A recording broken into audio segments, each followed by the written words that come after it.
Hola, la clase de hoy es de diseños con arreglos factoriales. Vamos a dividir la clase en tres.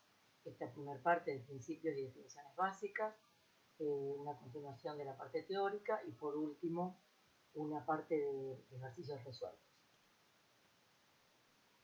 Bueno, ya dijimos que los análisis de variancia se aplican cuando se desea saber si existen diferencias significativas entre dos o más medias poblacionales correspondientes a distintos tratamientos. En general su uso es más frecuente cuando tenemos tres o más medias que comparar. O sea que cuando tenemos solo dos medias vamos a utilizar un test de hipótesis y cuando tenemos tres o más medias lo más común es usar una ANOVA. Existen muchas maneras de plantear ese ANOVA o ese AMBA para un problema en particular, para un diseño en particular. Y este modelo va a depender fundamentalmente de dos variables.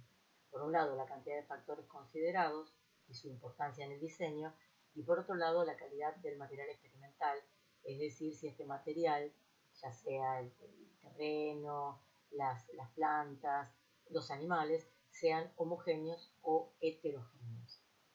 Vamos a recordar, vamos a dar un pantallazo a todas las posibilidades de diseño que podemos tener, empezando por definir si tenemos un solo factor o dos o más factores, entendiendo como factor a un conjunto o un tipo de tratamiento. Si ese tipo de tratamiento presenta dos niveles o más de dos niveles, acá se dividen las aguas, vamos a ver que cuando tenemos un factor y dos niveles, tenemos que volver a preguntarnos en relación al tipo de material experimental si las unidades son homogéneas o si son no homogéneas o heterogéneas. En el caso de que las unidades sean homogéneas, vamos a hacer un test de comparación de medias. En el caso de que las unidades experimentales sean no homogéneas, vamos a un test de diferencias apareadas. Ambos en realidad son test de comparación de medias, este para unidades homogéneas y este para unidades no homogéneas. Si tenemos más de dos niveles, vamos a ir a un análisis de variancia, ya sea completamente aleatorizado cuando las unidades son homogéneas o en bloques cuando las unidades son no homogéneas. Y en el caso que tengamos que analizar dos factores que trabajen en forma conjunta, vamos a entrar en estos dos diseños que vamos a dar hoy. Entonces, en la primera clase que tuvieron en este curso, vieron los test de comparación de medias. En la segunda clase vieron los análisis de variancia para un solo factor, o sea, considerando dos niveles o más, o mejor dicho, más de dos niveles, ya sea para unidades homogéneas y heterogéneas. Y en esta clase, la clase de hoy, vamos a ver el tratamiento de dos o más factores para unidades homogéneas y para unidades heterogéneas. Una salvedad es que todos los factores que consideremos, esos dos o más factores, son considerados con igual importancia por el investigador. Por supuesto hay más diseños que estos que estamos mostrando, pero en este curso nos vamos a centrar en esto. O sea que en el caso de tener dos factores, esos dos factores van a tener la misma importancia para el investigador. Muy bien, entonces sigamos pensando en esto de la cantidad de factores. Recordemos que el concepto de factor y nivel, ¿no? A veces se prueban dos tipos de tratamiento, en este caso, en estos diseños factoriales, por ejemplo, varios tipos de riego y distintos fertilizantes. Lo importante es que esos tipos de tratamientos se analizan en forma combinada, o sea, la misma unidad experimental recibe uno de los tipos de riego, en este caso, y un fertilizante, es decir, en forma simultánea. A estos tipos de tratamientos se los denomina factores, cada uno de los cuales presenta cierta cantidad de niveles, que sería la cantidad de tratamientos dentro de ese factor. Como ejemplo tenemos, bueno, los riegos, sería el factor, y riego 1, riego 2, riego 3 y los niveles. Los fertilizantes, por otro lado, sería otro ejemplo de factor, y F1 y F2 son los niveles de esos fertilizantes. Bueno, si consideramos un solo factor, los tratamientos se van a referir a la cantidad de niveles del factor. Esto ya lo hemos dado, en la clase anterior lo vieron, cuando al considerar un solo factor, directamente los tratamientos son los niveles de ese factor. En este caso, que vamos a considerar más de un factor, el término tratamientos se va a referir a la combinación de todos los niveles de un factor con los del otro factor. En este capítulo entonces vamos a abordar los diseños en arreglo factorial, también se llaman diseños factoriales, es decir, aquellos diseños en los que se investigan los efectos de todas las combinaciones de los niveles de dos o más factores y la interacción entre ellos. Después lo vamos a ver con más detenimiento, pero esta interacción va a ser un protagonista importante de este tipo de análisis, ya que es o se refiere al efecto conjunto de los niveles de ambos factores. Por ejemplo, si existieran A minúscula niveles del factor A y B minúscula niveles del factor B, entonces cada repetición del experimento va a contener todas las A por B combinaciones de los tratamientos. A menudo se dice que estos factores están cruzados cuando estamos considerando estos diseños factoriales. Factores cruzados o diseño factorial serían la expresión de la misma situación. Bueno, acá tenemos un ejemplo, vamos a ir concretándolo así es más claro. Consideremos el caso que un agrónomo desea estudiar el tiempo de supervivencia de animales después de haberle suministrado 3 venenos y 4 tipos de alimentos. En este caso, el factor A es veneno, con 3 niveles, y el factor B son los alimentos con 4 niveles, A, B, C, D. O sea que estamos probando dos factores, veneno y alimentos, con 3 y 4 niveles respectivamente. Esta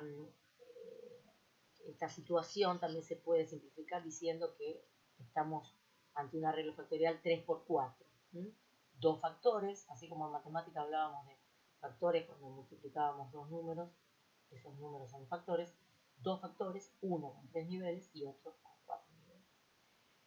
Bueno, 3 por 4 nos da 12 y 12 está representando la cantidad de combinaciones de tratamiento. Por tanto, tenemos el veneno 1 con el alimento A, el veneno 1 con el alimento B, el veneno 1 con el C, el 1 con el D y, por supuesto, el veneno 2 con los 4 y el veneno 3 con los 4 alimentos.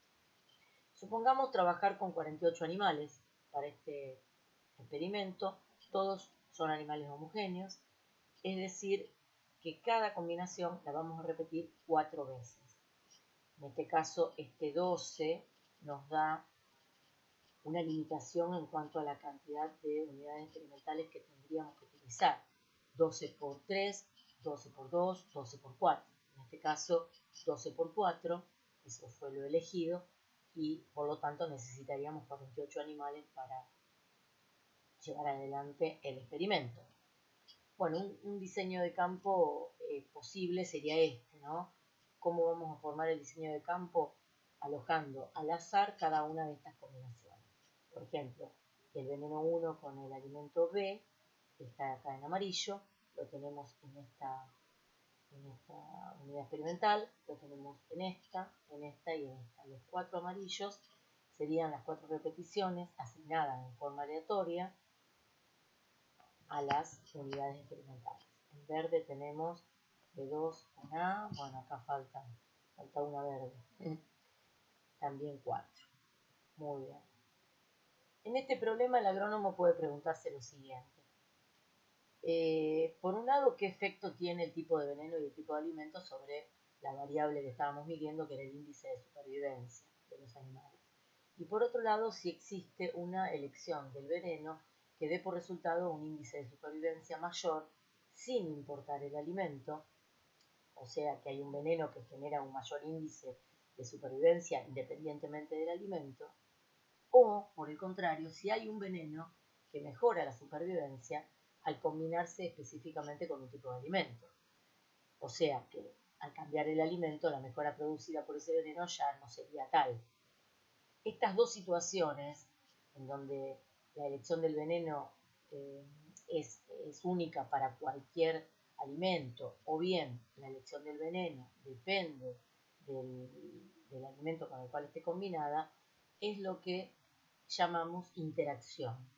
La interacción es la manera en que esa variable, en este caso el índice de supervivencia, responde ante la combinación de los tratamientos. Si esa combinación genera una situación como es decir, que hay un veneno que siempre es el mejor, independientemente del alimento con el cual se combine, diremos que no hay interacción. En cambio, si hay un veneno que mejora la supervivencia, pero cuando cambiamos el alimento, el veneno que mejoraba la supervivencia cambia, diremos que hay interacción. Vamos a ir viéndolo con varios ejemplos, porque es uno de los conceptos más importantes del arreglo factorial. Bueno, acá estamos mostrando la disposición general para analizar un diseño, para analizar un arreglo factorial, en donde en cada celda estamos viendo la cantidad de valores observados, por ejemplo acá, de la combinación de el nivel A minúscula del factor A y el nivel 1 del factor B. ¿Cuántas repeticiones tenemos? Bueno, R. Vamos a convenir en llamar R a la cantidad de repetición de cada una de las combinaciones. Acá tenemos, por ejemplo, la combinación, las repeticiones de la combinación del nivel B minúscula del factor B y del nivel 2 del factor A.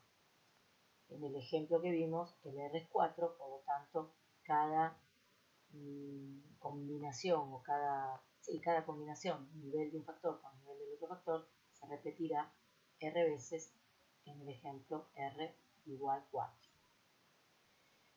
Bueno, estas observaciones se pueden describir mediante un modelo estadístico, lineal y aditivo. Lineal porque todos los componentes del modelo tienen exponente 1, o sea, no hay ningún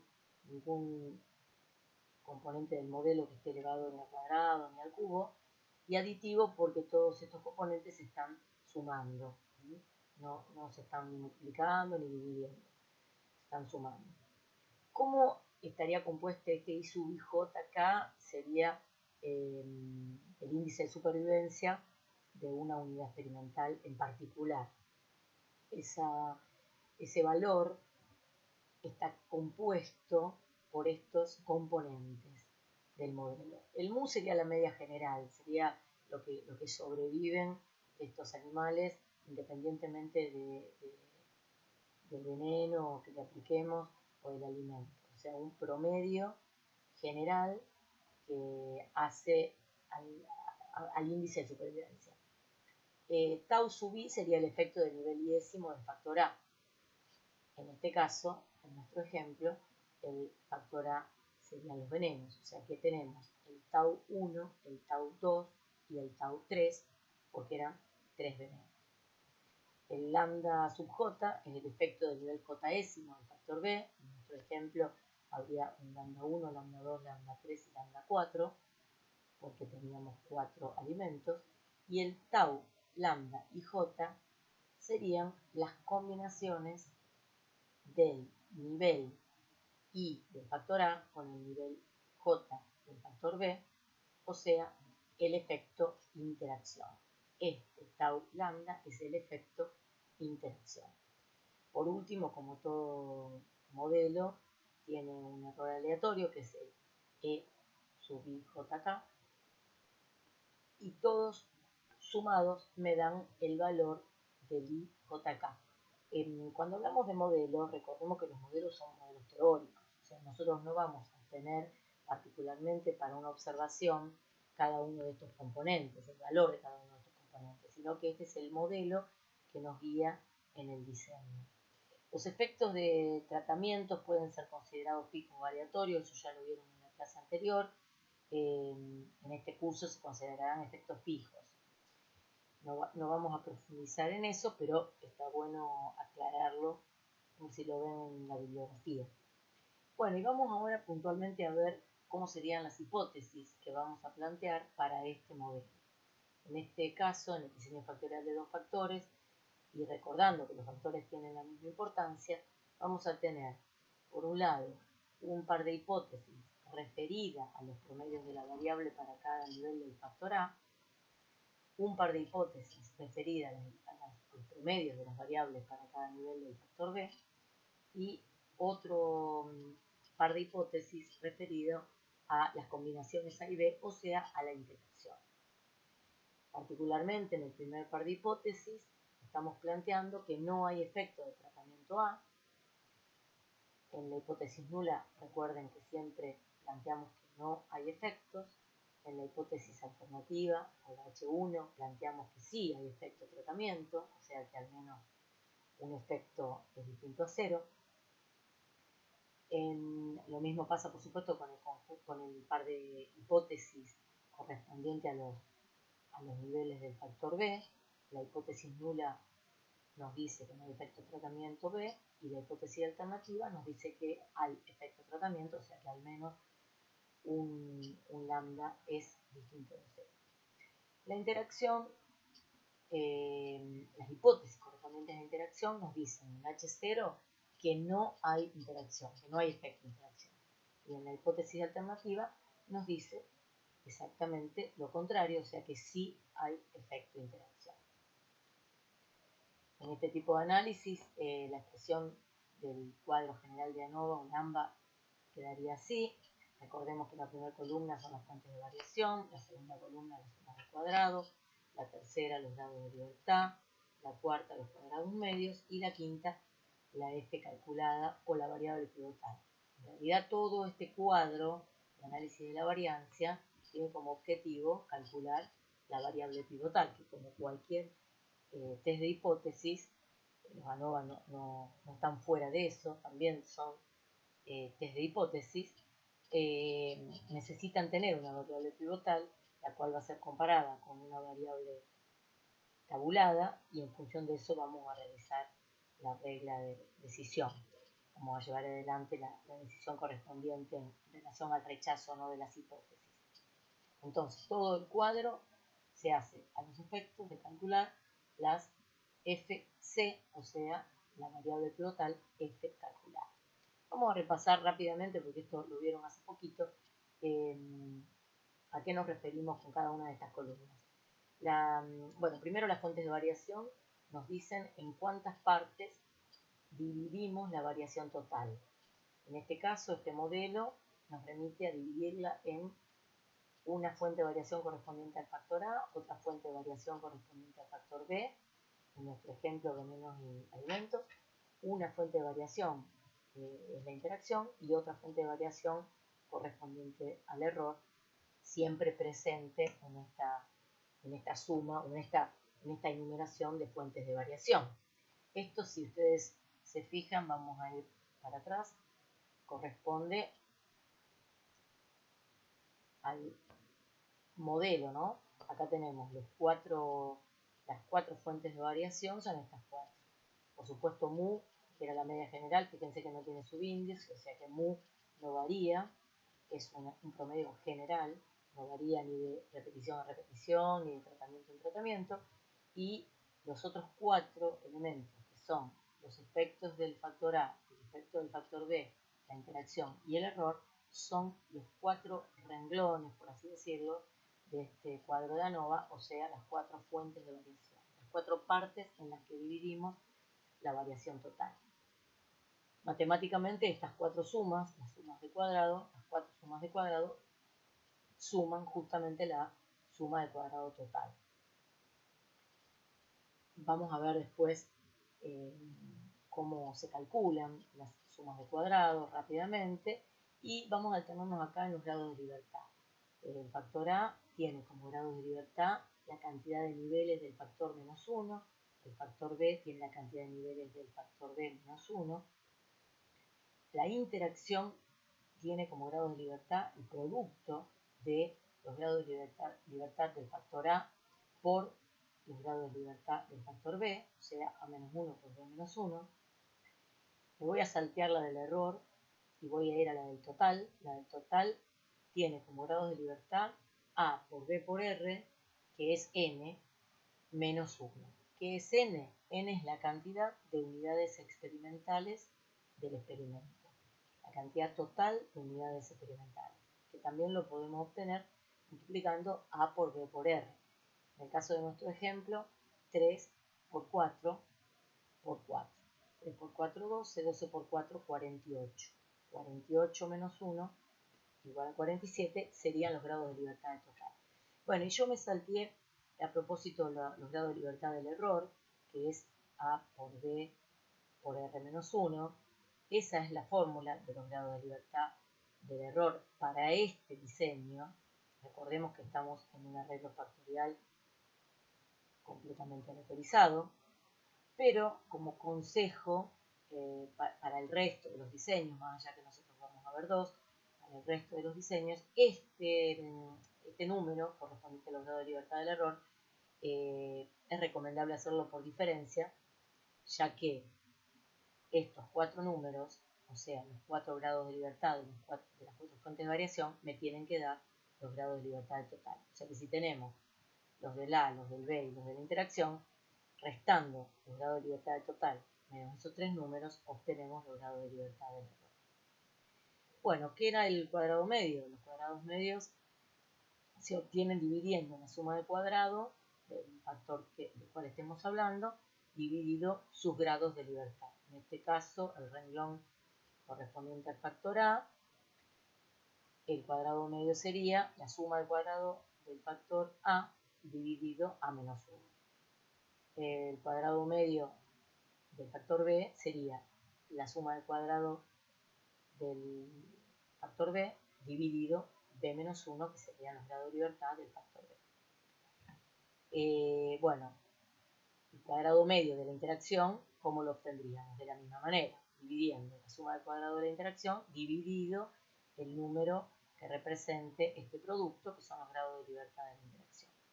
Y el cuadrado medio del error es la suma del cuadrado del error dividido los grados de libertad del error.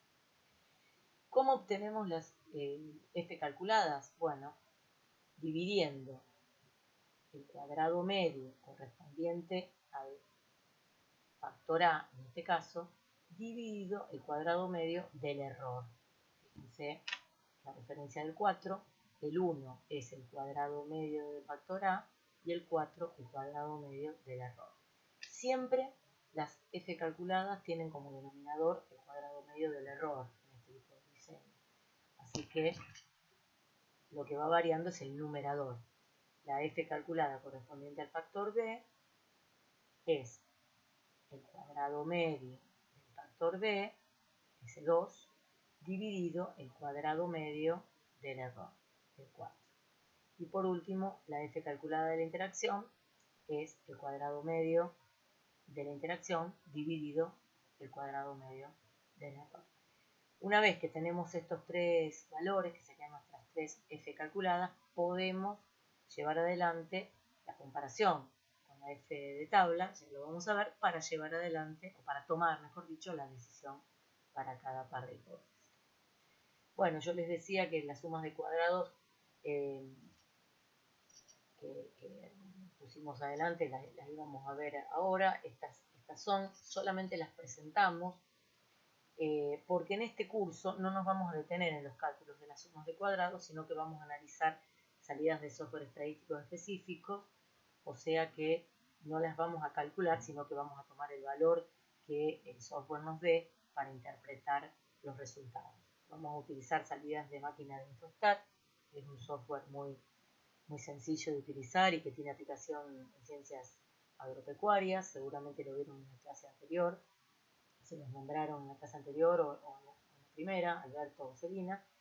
El Infostat es un software muy sencillo, se puede bajar en forma gratuita en la categoría de estudiante, solo necesitan tener un mail y tiene algunas limitaciones, por supuesto tiene también un periodo de vigencia, pero después se hace otro mail y lo engañan y se generan otro usuario.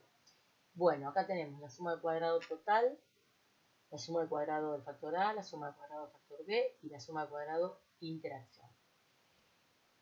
Como recordamos previamente, la suma del cuadrado total es la suma de las otras 4 del cuadro de análisis de la varianza. Por lo tanto, si tenemos la total y tenemos 3 de esas 4, la que nos falta sería la suma al cuadrado del error,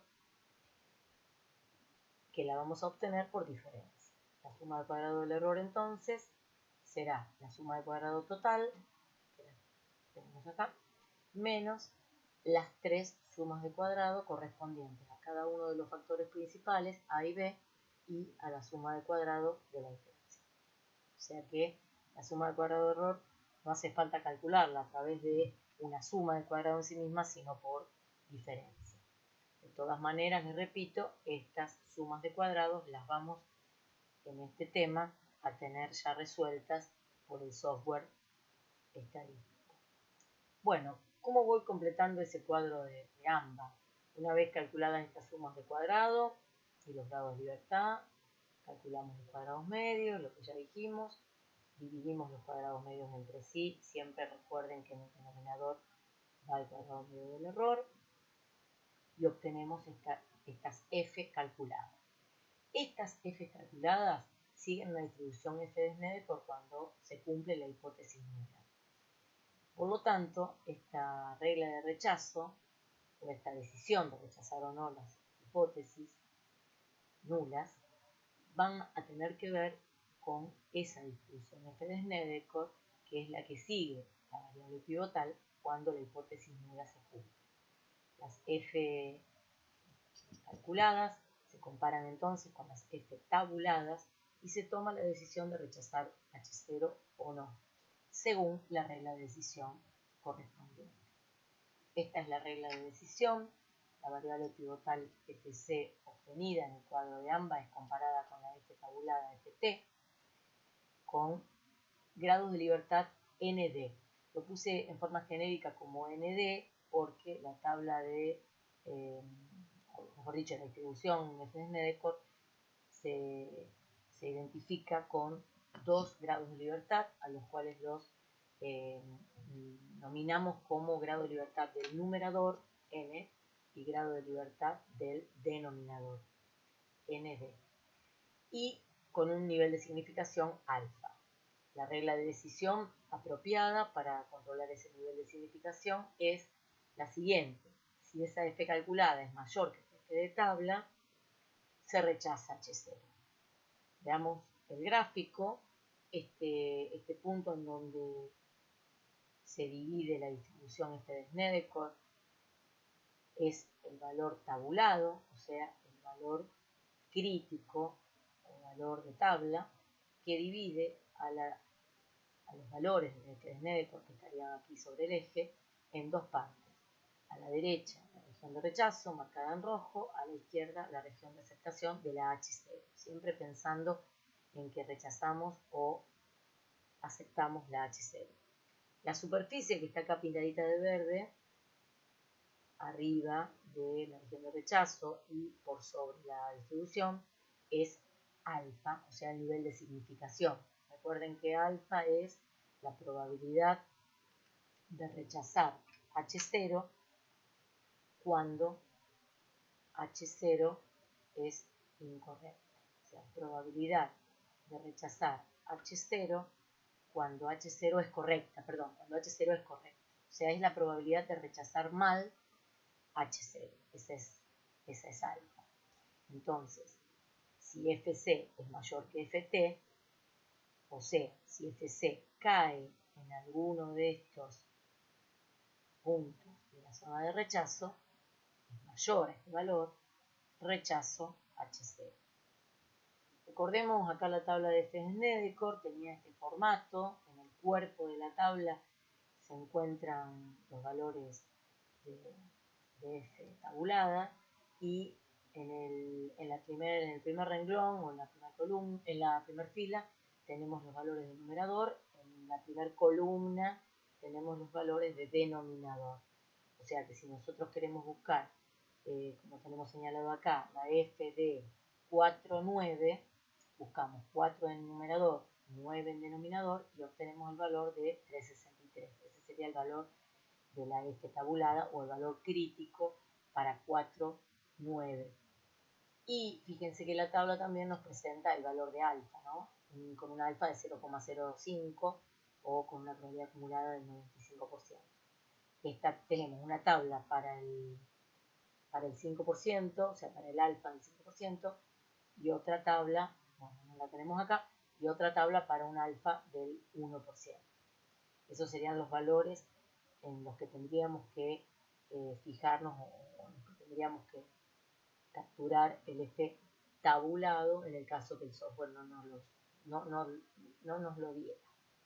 Bueno, volviendo a la fuente de variación, recordemos que en un análisis en arreglo factorial la interacción es la fuente de variación más importante.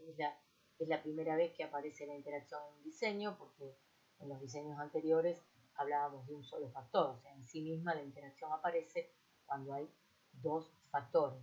En este caso, llamados A y B, generan la interacción A por B.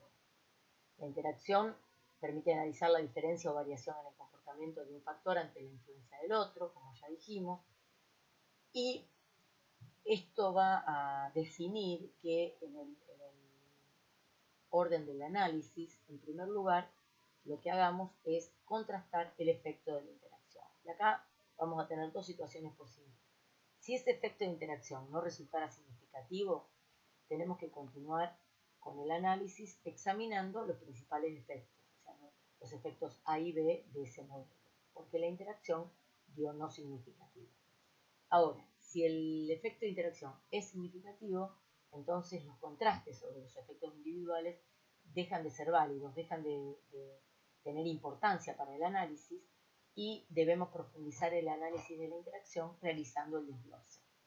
O sea que si existe interacción, ya no va a importar si un tratamiento del factor A o un tratamiento del factor B pudiera ser mejor, porque no lo hay, sino que lo que hay es un nivel del factor A mejor para determinada combinación con un nivel B del otro factor. Entonces, repito, cuando el efecto de interacción es significativo, tenemos que seguir estudiando la interacción, haciendo lo que llamamos el desglose de la misma y dejamos de analizar los efectos principales. Bueno, estudiemos la interacción en un ejemplo muy sencillo de dos factores con dos niveles cada uno. Esto sería un diseño 2×2, es el diseño más sencillo que podemos tener cuando tenemos dos factores. Y supongamos estos posibles rendimientos, los promedios de rendimientos de cada combinación. Tenemos estos valores, provienen de considerar la combinación A1-B1, acá tenemos el promedio de rendimiento, 40, A2-B1, 45, A1-B2, 55 y A2-B2, 60. ¿Cómo sería la gráfica de estos promedios de rendimientos? Bueno, si llevamos a un gráfico como el que está aquí, donde en el eje de las X tenemos los niveles del factor A y en el eje de las Y tenemos la variable rendimiento, supongamos que estamos midiendo rendimiento, estos puntos representan, estos 4 puntos representan estos 4 valores, ordenados de esta manera. En azul tenemos los valores del nivel B1 del factor B, 40-45, fíjense, 40-45, y en naranja tenemos los valores correspondientes al nivel 2 del factor B, 55, 60. 55 para este, 60 para este. ¿Qué nos dice este gráfico? En este ejemplo no hay interacción. Bueno, por supuesto es una situación modelo perfecta en donde las dos rectas son paralelas. No siempre son exactamente paralelas, quiero aclararlo. En este ejemplo nos digo que sí, pero sirve para visualizar lo que queremos transmitir. El efecto del tratamiento B1 en el relación a B2 en A1 es el mismo que en A2. Fíjense que la diferencia entre los promedios de B2 y de B1 para el nivel A1 es esa magnitud que nos da la flechita azul, es la misma que la diferencia entre el promedio de B2 y de B1 para el nivel A2 del factor A. O sea que el factor B2, perdón, el nivel 2 del factor B, que está representado por esta naranja, por esta línea naranja, tiene un comportamiento similar al nivel 1 del factor B, tanto para 1 como para 2. En este caso, existiría un nivel mejor que otro, independientemente de la combinación con los niveles del otro factor. Veamos qué pasa si esto no es así, con otros valores, cambiando otros valores. Estos son nuevos promedios de esta nueva situación, en donde también tenemos los 4 valores de la combinación de A1 con B1, ¿no? En este caso, fíjense lo que pasa. La naranja sigue siendo la B2, abajo seguimos teniendo en el eje de las X, mejor dicho, seguimos teniendo los niveles del factor A, en el eje de las Y seguimos teniendo la variable de estudio que es rendimiento, y ahora ubicando esos 4 valores provenientes de la combinación de los dos niveles de un factor con los dos niveles de otro factor, tenemos estos 4 puntos. Pero fíjense lo que pasa acá. Para el A1, el nivel B1 tiene un mejor rendimiento. O sea, si estuviéramos bajo la situación de A1, nos quedaríamos en nuestra elección con el nivel B1 del factor B. Pero ¿qué pasa cuando se combinan con A2? El mejor rendimiento lo obtenemos con el B2. O sea que si uno quisiera preguntar cuál es el mejor nivel del factor B en cuanto a rendimiento se refiere, la respuesta sería depende. Depende de con qué nivel del factor A esté combinado. Si está combinado con el nivel 1 del factor A, el mejor rendimiento lo obtenemos con el nivel B1 del factor B. Si estamos combinados con o fijados u observando el nivel A2 del factor A, el mejor rendimiento lo obtenemos con el nivel 2 de B. O sea que no hay un nivel B mejor, sino que para la situación A1 el mejor es B1 y para la situación A2 el mejor es B2. En este ejemplo entonces existe interacción, en A1 se produce una disminución en el rendimiento al pasar de B1 a B2 y en el A2 se produce un aumento al pasar de B1 a B2.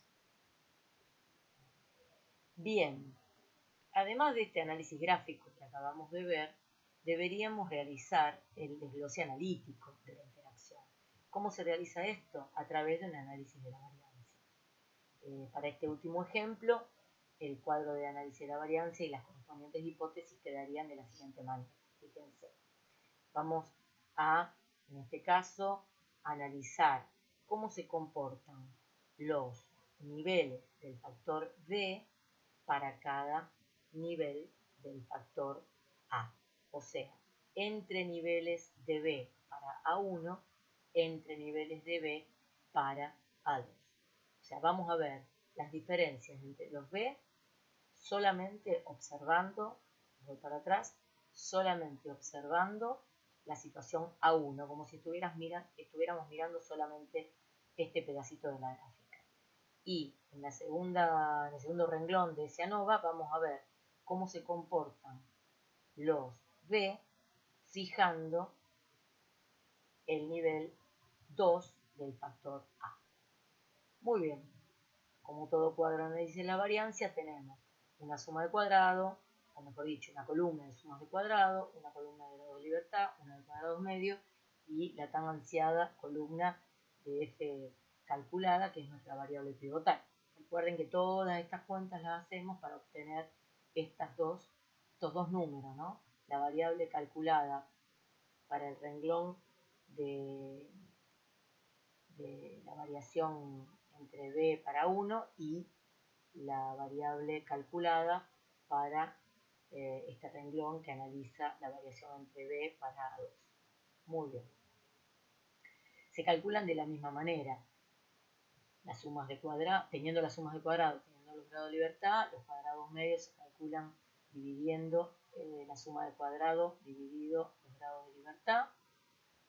Tenemos el cuadrado medio A, el cuadrado medio 2, lo mismo, dividimos la suma de cuadrado dividido los grados de libertad correspondientes, obtenemos esta, y la del error, esto sí es particular, esta fila del error, este renglón del error, lo vamos a copiar del cuadro anterior o general de análisis de la varianza. O sea que esta suma de cuadrado de error la traemos del cuadro anterior, del cuadro general, lo mismo con el grado de libertad y con el cuadrado medio, que es la división entre suma de cuadrado y grado de libertad.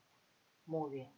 Una vez que tenemos los dos cuadrados medios que queríamos, dividimos el cuadrado medio para A1 dividido el error, este 3, y el cuadrado medio de A2 dividido también el error, la referencia del 3, y lo ponemos acá. Recuerden nuevamente que en el denominador siempre va el error y en el numerador va el cuadrado medio del renglón que estemos considerando en el análisis.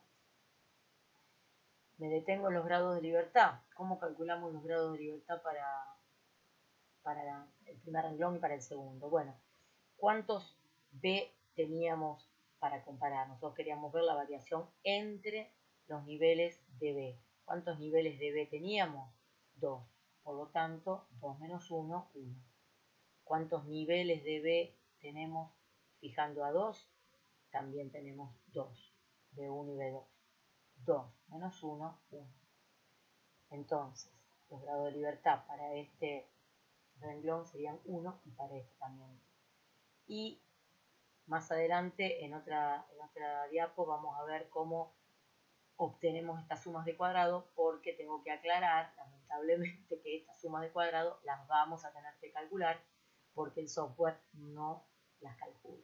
O sea, que este cuadro de análisis de la varianza sí lo vamos a tener que calcular todo, empezando por la suma de cuadrado, agregando los grados de libertad, dividiendo suma de cuadrado y grado de libertad para que nos dé el cuadrado medio y obteniendo la ansiada f calculada. Bueno, y acá también tenemos los dos pares de hipótesis que corresponden a este ANOVA. El primer par de hipótesis plantea que los dos promedios de la variable mu para B1 y B2 son iguales, fijando a 1, o sea, sería el promedio de B1 a 1 es igual al promedio de B2 a 1. Está fijado a 1, estamos comparando los B fijando a 1. Esos dos promedios, la hipótesis nula plantea la igualdad, como siempre, en la alternativa planteamos que son distintos, y lo mismo con el otro par de hipótesis que corresponde al segundo renglón del AMBA, en donde planteamos que los promedios de la variable de B1 y de B2 son iguales, siempre dejando fijo el nivel 2 del factor A. La hipótesis alternativa, por supuesto, dice que no lo son, en este caso que son distintos. Muy bien, acerca de las conclusiones.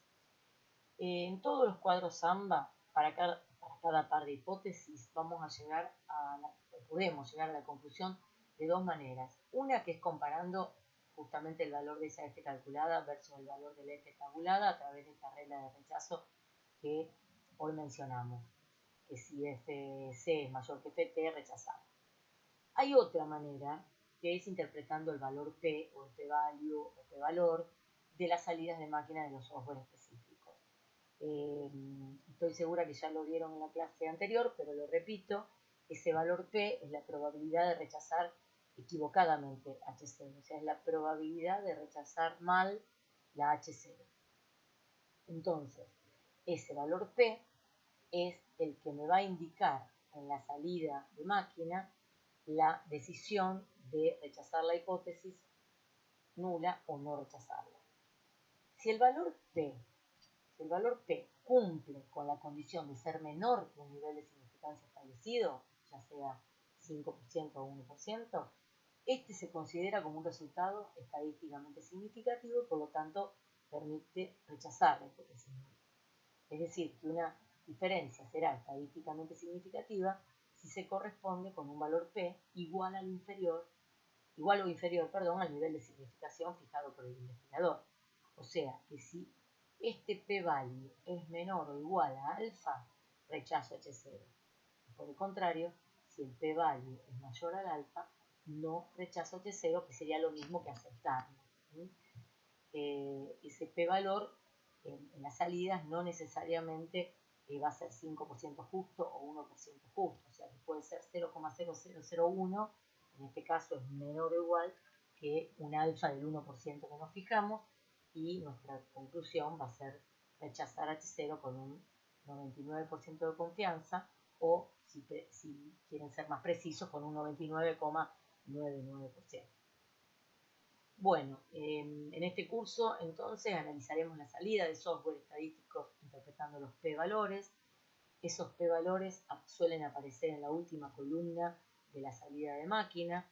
En algunos paquetes estadísticos también se proporciona eso como nivel de significación o significance level.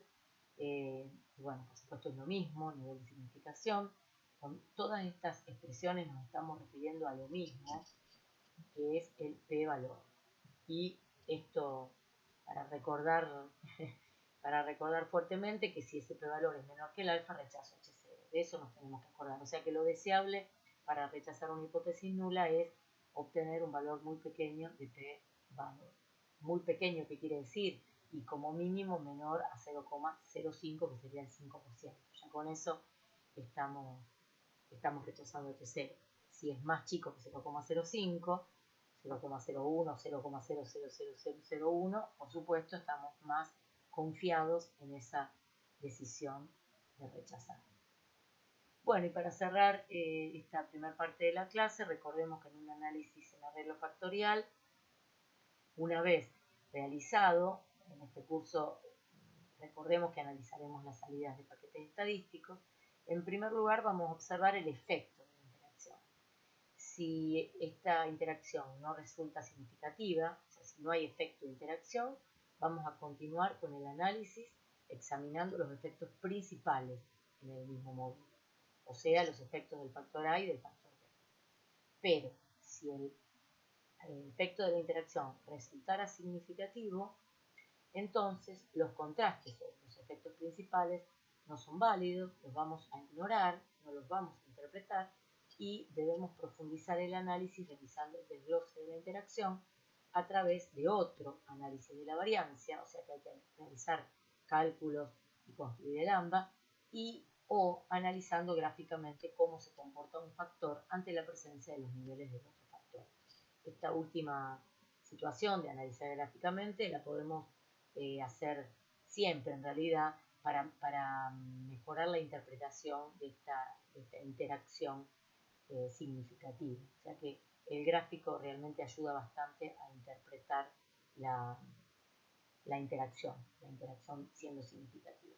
Y bueno, por último decirles que en este curso vamos a trabajar con dos factores principales, pero por supuesto existen diseños en donde consideramos más de dos factores. Nosotros vamos solamente a tomar los diseños factoriales de dos factores.